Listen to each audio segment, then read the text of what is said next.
Welcome to மாஸ்லம்னி kitchen. இன்றைக்கி வந்து sandwich பண்ண போகிறோம். அதில் எதுலன்னா நல்ல ப்ரோட்டீன், ரிச் ப்ரோட்டீனாக இருக்கும். சிக்கன் பீஸு போன்லெஸ்ஸாக எடுத்துகிட்டு நம்ம இதை வந்து ஸ்டீமில் வேக வைக்கிற பூண்டு, வரமிளகாய், இது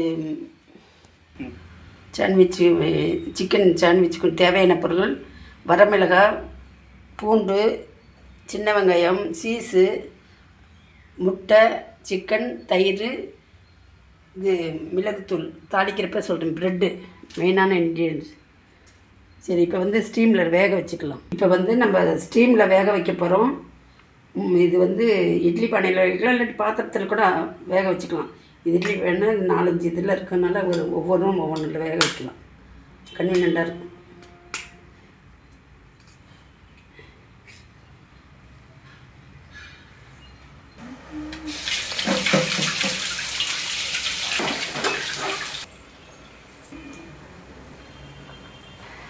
இது ஒரு 15 நிமிஷம் நல்லா வெந்துடட்டும். இப்போ முட்டைலாம் வெந்துருச்சு, 15 நிமிஷம் ஆச்சு. இப்போ நம்ம இதை வந்து நல்லா ஆற வச்சுட்டு சிக்கனை சின்ன சின்ன பீஸாக போட்டுருவோம். இதெல்லாம் மிக்சியில் போட்டு அரைச்சிக்கலாம். அடுத்ததை காமிக்கிறேன். இப்படி பின்னாலும் நல்லா போட்டுக்கோங்க. இதில் வந்து வரமிளகாய் வேக வச்சது போட்டுக்கலாம்.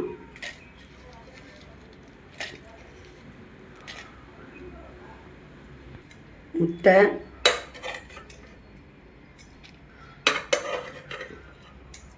பூண்டு,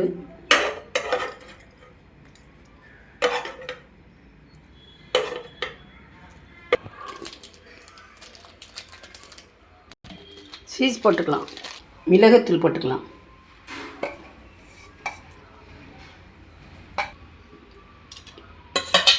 தயிர் 2 ஸ்பூன் போட்டுக்கலாம். இப்போ வந்து இந்த மிக்சியில் நைஸாக அரைச்சிட்டு வந்துடும். உப்பு போட்டுக்கலாம்.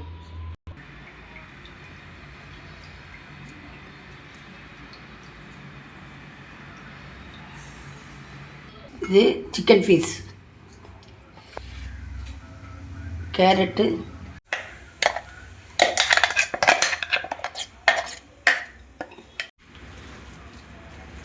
நம்ம ப்ரெட்டுக்குள்ளே வைக்கிற ஸ்டஃபிங் ரெடி. இந்த மாதிரி செஞ்சு கொடுத்தீங்கன்னா குழந்தைங்களுக்கு ரொம்ப பிடிக்கும். ஈவினிங் கூட நாள் சிக்கன் எடுத்துகிட்டு இருந்தீங்கன்னா அதை எடுத்து அடுத்த நாள் ஈவினிங் கூட செஞ்சு தரலாம்.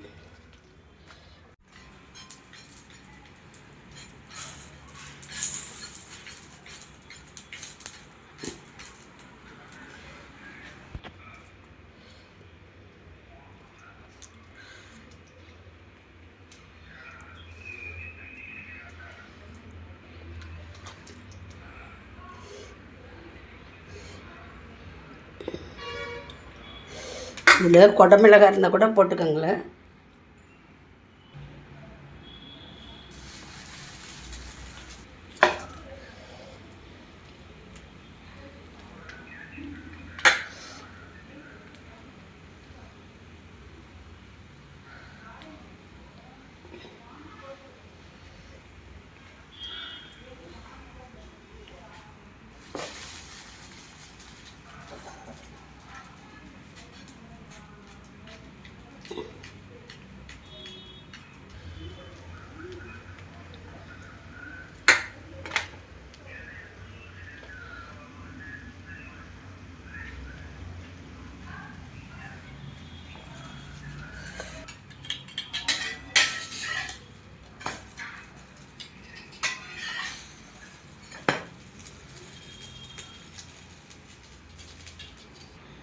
இப்போ சிக்கன் சாண்ட்விச் ரெடி.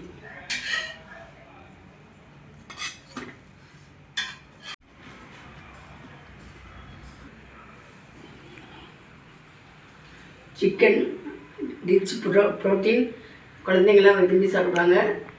இதில் வந்து முந்திரி பருப்பு இருக்குது, சீஸ் இருக்குது, கேரட் இருக்குது, சத்துள்ளதாக இருக்குது. நீங்கள் வந்து இட்லி தோசைன்னே செஞ்சுக்கிட்டு இருக்காமல் இந்த மாதிரி டிஃப்ரென்ஸாக செஞ்சு கொடுங்க. இப்போ எப்படி இருக்குன்னு டேஸ்ட் பார்க்குறேன்.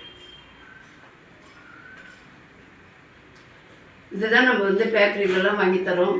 இது நம்ம ஹைஜீனிக்காக செஞ்சு குழந்தைங்களுக்கு கொடுங்க. நல்லா கரெக்டான நான் சொன்ன அளவில் நல்லாவே இருக்குது. Okay, thank you.